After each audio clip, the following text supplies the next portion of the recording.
Hi, Dave. Could I ask you another target question about housing targets?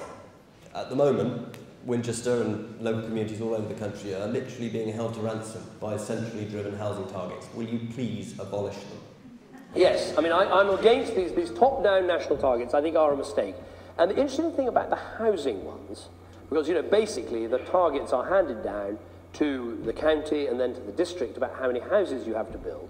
The interesting thing about the housing ones is they both infuriate local people who feel I'm not being consulted, I'm just being told what's happening, they're going to build on the green fields, but at the same time, they don't actually seem to work. We're not actually building many houses in Britain today. We're building fewer houses for rent than we did 10 years ago. So I think what we need to do is totally, again, change the system. Of course, we've got to build houses. People need somewhere to live. Young people want to get on the housing ladder. But the way to do it is to empower local councils and to say to local councils, look, it's your decision. If you build houses, you get to keep the money for the infrastructure. You get to keep the council tax. It's worth your while to build houses, but it's your decision. You decide the balance between environmental protection and house building. You decide where the houses go. You decide what your community needs.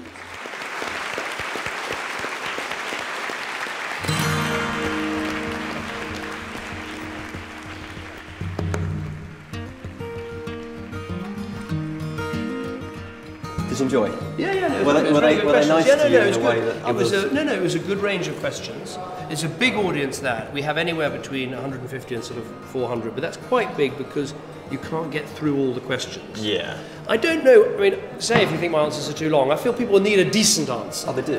They can, certainly, in a place like this, they want the answer. I didn't know you were a Villa fan, though. Yeah, no, that is a bit, I know. But it's like you actually want a balance, you want some personal questions and some stuff, just to kind of liven it, you know. Yeah. But it was a good mix. What do we do? Schools? I wrote them all down, you did them all. Yeah, I'm glad we got to health. Yeah. But they were incredibly nice to you. I think people like the direct bit. They love it. Because they think I'm not having to sit through some boring bloody speech. And as long as you do say when you disagree and, you know, and all of that, then they do, I think, okay, right, you're telling it to me straight. I'm very glad you said about the university thing, because, you know, I get a lot of that, and I give that answer. I get a lot of flack for it, but fun enough, you know, in the end, people want you to do it. I think young people respect you for doing that. This is Rosie, Elsa's daughter. Hi, how are you? She's been up to midnight. She's been up till midnight every night. I saw how many leaflets and everything you put out, which is fantastic. We tried to target. No, but you've got a hell of an audience there. And they're a good mixture of people. That was a good mixture of ages and all that. Yeah, they were. A lot of students. Yeah, no, it's good. Politics students. Yeah. So they did like. Brilliant. Thank you so much. Thanks, Jane. See you at Smash Up. See you later.